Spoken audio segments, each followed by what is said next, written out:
আজ 5ই মে জানাবো আজকের গুরুত্বপূর্ণ 10টি তাজা খবর। প্রথমেই জেনে নেব শিরোনাম। নবান্নে পালাবদল, ল্যান্ডস্লাইড ভিক্টোরের পথে বিজেপি, মমতার পতনের নৈপথ্য 5টি কারণ। বিজেপি জিততেই নবান্নে কেন্দ্রীয় বাহিনী, ব্যাপক তল্লাশি, ফাইল লুটপাট, ফটোকপি আটকাতেই নির্দেশ মুখ্য সচিবের। বদলে যাবে নবান্ন, 33% মহিলা সংরক্ষণ ও ইউসিসি চালুর মেগা প্ল্যান নিয়ে ময়দানে বিজেপি। গণনা থামিয়ে চক্রান্ত হচ্ছে, হার নিশ্চিত জেনে কি ফুঁসে উঠলেন মমতা, উত্তাল রাজ্য রাজনীতিতে। গণনায় টান টান লড়াই, 13 রাউন্ডের মমতা এগিয়ে, পেছনে শুভেন্দু। হিন্দু ভোটারদের ধন্যবাদ জানালেন ভবানীপুরের বিজেপি প্রাপ্তি শুভেন্দু অধিকারী। চতুর্থবার মুখ্যমন্ত্রী হওয়ার স্বপ্নভঙ্গ, গণনায় কারচুপির অভিযোগ স্বরূপ মমতা। ভোট গণনা নিয়ে প্রশ্ন তুললেন মমতা, সবকিছু ভুলভাল দেখানো হচ্ছে।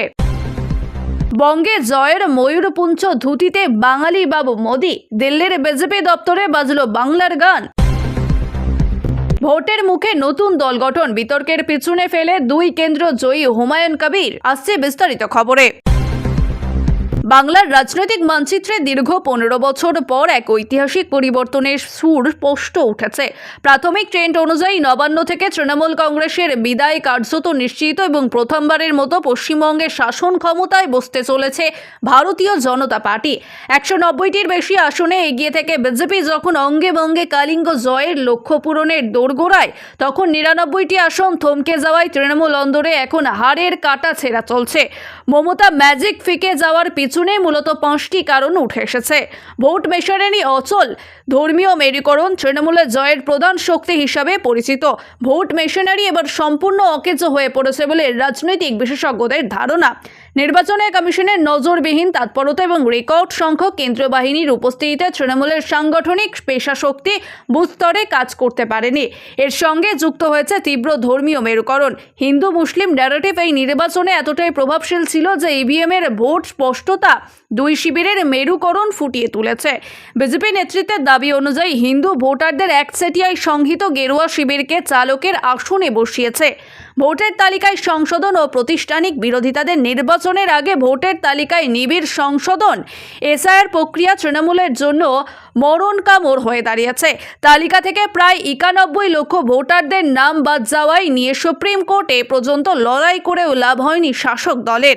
বিরোধীদের দাবি ছিল অনুপ্রবেশকারীদের নাম বাদ দিতেই এই পদক্ষেপ, যা শেষ পর্যন্ত নির্বাচনের ফলাফল বিজেপির অনুকূলেই গিয়েছে। এছাড়াও দীর্ঘ 15 বছরের শাসনের শিক্ষাক্ষেত্রে নিয়োগ দুর্নীতি ও শিল্পান্তরের মতো ইস্যুগুলোতে অ্যান্টি ইনকামসলি বা প্রতিষ্ঠানের বিরোধিতা হাওয়াকে তুঙ্গে নিয়ে গিয়েছিল। বিজেপি জিততেই নবান্নের নিরাপত্তা, কেন্দ্রীয় বাহিনী, নবান্ন সহ সরকারি অফিসারের নজরদারি শুরু, ফাইল নিয়ে বেরোনো আটকাতে বিশেষ নজরদারি। নবান্নে ঢোকা বেরোনোর রাস্তাগুলো নজরদারি চলছে। রাজ্যে যাতে সরকারি অফিস আছে সেখান থেকে যাতে কোনো ফাইল লুটপাট না করা হয়, তার জন্য এমন পদক্ষেপ বলে জানা গেছে।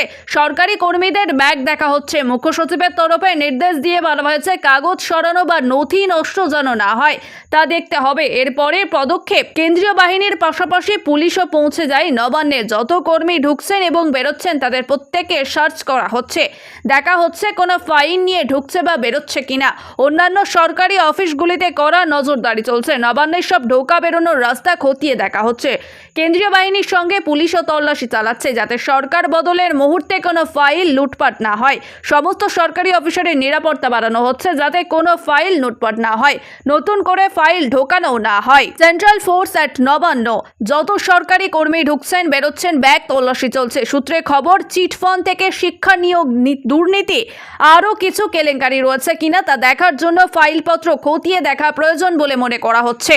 সরকার বদলের মুহূর্তে সেই সব ফাইল যাতে সরিয়ে ফেলা না হয়, নবান্ন এবং গুরুত্বপূর্ণ সরকারি অফিস থেকে যাতে কিছু বের করে না নেওয়া যায়, কিছু ঢোকানো না যায়, তার জন্যই সতর্কতামূলক এই ব্যবস্থা নেওয়া হচ্ছে। শুধু নবান্নর বাইরেই নয়, আজ নবান্নর ভিতরেও কেন্দ্রীয় বাহিনীর জওয়ানরা রয়েছে। এই দিন এই ছবিটি দেখা যাচ্ছে না, সেখানে নবান্ন ঢোকা বেরোনোর পথে কেন্দ্রীয় জওয়ানদের মোতায়েন রয়েছে। পুলিশ কর্মীদের সঙ্গে কথা বলে সব নিচ্ছে তারা। এক কর্মী বলেন, ব্যাগ চেক করা হলো, বডি সার্চ করা হলো, দেখা হলো ফাইলপত্র। অন্যদিন এইসব হতো না বলেই জানানো ওই কর্মী। যারা নবান্নে ঢুকছে সেখান থেকে বেরোচ্ছেন তারা সত্যি নবান্নের কর্মী কিনা দেখা হচ্ছে পরিচয়পত্র। 2026 বিধানসভা নির্বাচনের কেন্দ্র করে পশ্চিমবঙ্গের প্রশাসনিক কাঠামোয় আমূল পরিবর্তনের ব্লু প্রিন্ট সাজিয়ে বিজেপি কেন্দ্রীয় স্বরাষ্ট্রমন্ত্রী অমিত শাহের উন্মোচিত সংকল্প পত্রকে রাজ্যের বর্তমানে প্রশাসনিক ব্যবস্থাকে ঠেলে সাজানো একগুচ্ছা উচ্চকালিঙ্গ প্রতিশ্রুতি দেওয়া হয়েছে। তৃণমূল কংগ্রেসের দীর্ঘ শাসনকাল চ্যালেঞ্জ জানিয়ে বিজেপির মূলত স্বচ্ছতা, জবাবদিহি এবং প্রযুক্তি নির্ভর প্রশাসন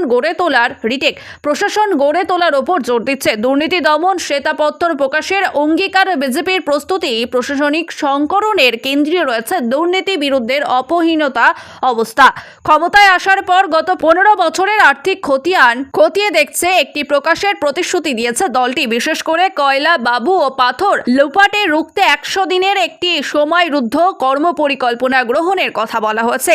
এছাড়া রাজনৈতিক হিংসা, দুর্নীতি তদন্তে সুপ্রিম কোর্টের অবসরপ্রাপ্ত বিচারপতি নেতৃত্বে বিশেষ কমিশন গঠনের মধ্যেই দোষীদের কঠোর শাস্তির আশ্বাস দেওয়া হচ্ছে, যাতে রাজ্যে এক নতুন প্রশাসনিক সংস্কৃতির ইঙ্গিত দিচ্ছে। সরকারি কর্মীদের পাওনা ও নিয়োগ স্বচ্ছতা। রাজ্যের লক্ষ লক্ষ সরকারি কর্মচারীদের মনে জয়ে বড়সড় চমক দিচ্ছে গেরুয়া শিবির। সরকার গঠনের মাত্র 45 দিনের মধ্যে বকেয়া মর্যাদা ভাতা ডিএ মেটানো এবং 1 সপ্তাহের বেতন কমিশন কার্যকর প্রতিশ্রুতি দেওয়া হয়েছে। প্রশাসনিক গতিশীলতা ফেরাতে শূন্য পদগুলিতে স্বচ্ছতা, মেধাভিত্তিক নিয়োগের পাশাপাশি সরকারি চাকরি নারীদের জন্য 33% সংরক্ষণের ঘোষণা করা হয়েছে। এই পদক্ষেপ সফল হলে রাজ্যের কর্মসংস্থান, প্রশাসনিক দক্ষতা বড় ধরনের প্রভাব ফেলতে পারে সম্ভাবনা রয়েছে। রাজ্যের বিধানসভা নির্বাচনের ভোট গণনা যত এগোচ্ছে পাল্লা দিয়ে বাড়ছে রাজনৈতিক উত্তাপ। প্রাথমিক ট্রেন্ড ভারতীয় জনতা উন্নয়ন পার্টি বিজেপি সুবিধাজনক অবস্থানে থাকলেও লড়াইয়ের ময়দানে ছাড়তে নারাজ বিজয়ী মুখ্যমন্ত্রী মমতা বন্দ্যোপাধ্যায়। উল্টো গণনার মাঝপথেই সরাসরি কেন্দ্রীয় বাহিনী এবং নির্বাচন কমিশনের ভূমিকা নিয়ে বিস্ফোরক অভিযোগ তুললেন তিনি। চক্রান্তের অভিযোগ মমতা এক ভিডিও বার্তায় তৃণমূল নেতৃত্বে দাবি করেছেন পরাজয় নিশ্চিত জেনেও বিজেপি নতুন করে নীল নকশা সাজিয়েছে। তার অভিযোগ কেন্দ্রীয় বাহিনীর বিভিন্ন জায়গায় কর্মীদের ওপর অত্যাচার চালাচ্ছে, এমনকি অনেক জায়গায় 2-3 রাউন্ড গণনার পরই প্রক্রিয়া বন্ধ করে দেওয়া হচ্ছে।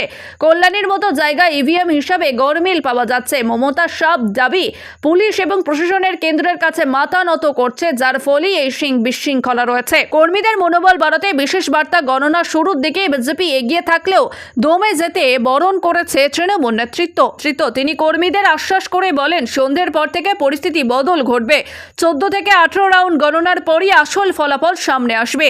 মনে রাখবেন, আমাদের বাঘের বাচ্চার মতো লড়াই চালিয়ে যেতে হবে। সেই সঙ্গে কাউন্টিং এজেন্টদের কোনো অবস্থাতেই সেন্টার ছেড়ে না যাওয়া করার নির্দেশ দিয়েছেন তিনি। ভবানীপুরের চিত্র ও শুভেন্দুর প্রতিক্রিয়া। তৃণমূলের পিছিয়ে থাকলেও নিজের গড় ভবানীপুরের অবশ্যই সুবিধাজনক অবস্থানে রয়েছে মমতা বন্দ্যোপাধ্যায়। 6ষ্ঠ রাউন্ড শেষে শুভেন্দু অধিকারীর তুলনায় তিনি প্রায় 19,393 ভোটে এগিয়ে আছেন। অন্যদিকে প্রাথমিক এই ট্রেন্ড নিয়ে খুব একটি চিন্তিত নন বিজেপি নেতা শুভেন্দু অধিকারী। তিনি বিষয়টি সামান্য ইভিএম গণনা বলে অভিহিত করে বলেন পুরো ছবিটা পরিষ্কার হতে এখনো সময় বাকি। তবে এটুকু স্পষ্ট যে 2021 বা 2024 মতো ভোট এবার আর একত্রিত হয়নি। অনেক সংখ্যালঘু প্রধান এলাকাতে কংগ্রেস ভালো ভোট পাওয়ায় তৃণমূল ভোট ব্যাংকে ধস নেমেছে। নির্বাচনের গণনা যত এগোচ্ছে ততই উত্তেজনা বাড়ছে রাজনৈতিক মহলে। সর্বশেষে প্রাপ্ত তথ্য অনুযায়ী বিকাল 4:30 নির্বাচন কমিশন ইসিআই এর সূত্রে জানা গেছে 13 রাউন্ড গণনা শেষে তৃণমূল সর্বশেষে প্রাপ্ত তথ্য অনুযায়ী বিকাল 4:30 নির্বাচন কমিশন ইসিআই এর সূত্রে জানা গেছে 13 রাউন্ড গণনা শেষে তৃণমূল কংগ্রেসের নেতৃত্ব মমতা বন্দ্যোপাধ্যায় 5,339 ভোটে এগিয়ে রয়েছেন। তবে এই লিড একতরফা নয়, ক্রমশ ব্যবধান কমিয়ে লড়াইটাকে টানটান করে তুলছে বিজেপি প্রার্থী শুভেন্দু অধিকারী। শুরুতেই মমতা বন্দ্যোপাধ্যায় লিড কিছুটা বেশি থাকলেও গণনার অগ্রগতির সঙ্গে শুভেন্দু অধিকারীর সেই ব্যবধান ধীরে ধীরে কমে থাকতে শুরু করেন। প্রতিটি রাউন্ডারে ভোটের ওঠানামা এক লড়াইয়ের আরও অনিশ্চিত করে তুলছে। ফলে শেষ পর্যন্ত কে জিতবে তা নিয়ে এখন স্পষ্ট কোনো ইঙ্গিত পাওয়া যাচ্ছে না। এই কেন্দ্রটি রাজ্যের অন্যতম হাই প্রোফাইল আসন হিসাবে পরিচিত। একদিকে রাজ্যের মুখ্যমন্ত্রী মমতা বন্দ্যোপাধ্যায়, অন্যদিকে তার প্রাক্তন সহকর্মী তথা বর্তমান বিজেপি নেতা শুভেন্দু অধিকারী। এই দুই দলশক্তি প্রাপ্তির লড়াই স্বাভাবিকভাবেই সবার নজর কাটছে। নির্বাচনের দিন থেকেই এই কেন্দ্রের ফলাফল নিয়ে রাজনৈতিক মহল ও সাধারণ মানুষের মধ্যে ব্যাপক আগ্রহ লক্ষ্য করা হয়েছে। পশ্চিমবঙ্গ বিধানসভা 293টি আসনের মধ্যে 230টি আসনের গণনার প্রাথমিক ট্রেন্ড সামনে এসেছে। নির্বাচন কমিশনের দেওয়া তথ্য অনুযায়ী তাতে বিজেপি এখনো পর্যন্ত এগিয়ে আছে 1048টি আসনে, যেখানে বিদয়ী শাসক দল তৃণমূল কংগ্রেস এগিয়ে রয়েছে 78টি আসনে। কমিশনের এই রিপোর্ট প্রকাশিত হওয়ার ঘণ্টা দুয়েক আগে কলকাতার সাংবাদিকদের মুখোমুখি হন নন্দীগ্রাম এবং ভবানীপুরের বিজেপি প্রার্থী শুভেন্দু অধিকারী। দুটো কেন্দ্র থেকেই তিনি এখন এগিয়ে আছেন, এই জন্যই তিনি হিন্দুদের ধন্যবাদ জানিয়েছেন। শুভেন্দু অধিকারী বলেছেন, গোটা রাজ্যে 65টা সিটে কমফোর্টেবলি এগিয়ে আছে। নন্দীগ্রামে তৃতীয় রাউন্ডের শেষে আমার লিড আছে 6777। নন্দীগ্রামে তৃতীয় রাউন্ডের শেষে আমার লিড আছে 6777, আর ভবানীপুরে আমার পোস্টার ব্যালেটে লিড রয়েছে। আমি বলছি না, নির্বাচন কমিশন অফিসিয়ালি বলবে। তিনি বলেন, ফার্স্ট রাউন্ড ছিল মুসলিম এলাকার 73 নম্বর ওয়ার্ডে, আমার ডেফিসিট হয়েছে প্রায় 2000। দ্বিতীয় রাউন্ডে ছিল হিন্দু এলাকায়, আমি 2000 কভার করেছি। গণনা শেষে আমি 2200 ভোটে ভবানীপুরের অ্যাক্সেস থেকে লিড করেছি। দ্বিতীয় রাউন্ডে 4500 মতো আমার লিড হয়েছে। Thanks to ovary Hindus, Sanatoniyo those we want cast. Thanks to ovary Hindus, Sanatoni those we were cast vote in fair of Mim. তিনি বলেন, ভবানীপুরে 3, 4, 5, 77 নম্বর ওয়ার্ড থেকে মমতা ব্যানার্জিকে ভালো লিড দেবে। আমি যা প্রথম থেকে বলেছি, 7, 8, 9, 10 ওয়ার্ড থেকে আমি বড় লিড কভার করব। 10 রাউন্ডের পরে শেষে আমি এগোতে থাকব এবং আশা করি মমতা ব্যানার্জির পরাজিত হবে ভবানীপুর বিধানসভা থেকে। তিনি ফের স্পষ্ট ভাষায় বলেন, বিজেপি সরকার গঠন করছে একদম ক্লিয়ার মাউন্টে। 2026 বিধানসভা নির্বাচনের ভোট গণনার অনিয়মের অভিযোগ তুললেন পশ্চিমবঙ্গের মুখ্যমন্ত্রী ও তৃণমূল কংগ্রেসের নেতৃত্ব মমতা বন্দ্যোপাধ্যায়। সোমবার নির্বাচনীয় কমিশনের দেওয়া ভোটের ট্রেন্ড সামনে আসতেই তিনি দাবি করেন, অনেক জায়গায় গণনা থামিয়ে দেওয়া হচ্ছে। একই সঙ্গে তিনি নির্বাচন কমিশন ও কেন্দ্রীয় বাহিনীর বিরুদ্ধে পক্ষপাতিত্ব আচরণের অভিযোগ করেন। প্রাথমিক ট্রেন্ডে দেখা যায় 239টি আসনের বিধানসভায় বিজেপির সংখ্যাগোষ্ঠীত এগিয়ে রয়েছে। এদিকে এরপর একটি ভিডিওতে বার্তায় মমতা তার দলের কাউন্টিং এজেন্টদের গণনা কেন্দ্র ছাড়ার জন্য আবেদন করে, রিটেক গণনা কেন্দ্র না ছাড়ার জন্য আবেদন করেন। তিনি বলেন, মন খারাপ করবেন না, সূর্যাস্তর পর আমরা জিতব। মমতা ব্যানার্জির অভিযোগ করে বলেন, আমরা 100-এর বেশি আসনে এগিয়ে আছি, কিন্তু সেটা দেখানো হচ্ছে না, সবকিছু ভুল রিপোর্ট করা হচ্ছে। নির্বাচন কমিশন পুরোপুরি নিজের ইচ্ছা মতো কাজ করছে, আর কেন্দ্রীয় বাহিনী তাদের সঙ্গে আছে। পুলিশ ও কেন্দ্রীয় বাহিনীর সঙ্গে মিলে কাজ করছেন। তিনি আরও অভিযোগ করেন যে বিজেপিকে সুবিধা পাইয়ে দেওয়ার কৌশল হিসাবে অনেক জায়গায় গণনা থামিয়ে দেওয়া হয়েছে। তৃণমূল কর্মীদের বার্তা, মমতার কথায় কাউন্টিং এজেন্ট এবং প্রাথমিক প্রার্থীদের যেন গণনা কেন্দ্র না ছাড়েন, এটাই বিজেপির পরিকল্পনা। আমি গতকাল থেকেই বলছি যে প্রথমেই ওদেরকে এগিয়ে দেওয়া হবে। ওরা অনেক জায়গায় গণনা থামিয়ে দিয়েছে। কল্যাণীতে এমন মেশিন পাওয়া গেছে যার কোনো মিল নেই। কেন্দ্রীয় বাহিনীকে দিয়ে তৃণমূলের ওপর সব থেকে অত্যাচার করা হচ্ছে। বর্তমান কলকাতা সংবাদ এখানেই শেষ হলো। দেখার জন্য অসংখ্য ধন্যবাদ। লাইক, শেয়ার এবং সাবস্ক্রাইব করে পাশে থাকুন। দেখা হবে পরের একটি ভিডিওতে বর্তমান কলকাতা সংবাদের সঙ্গে।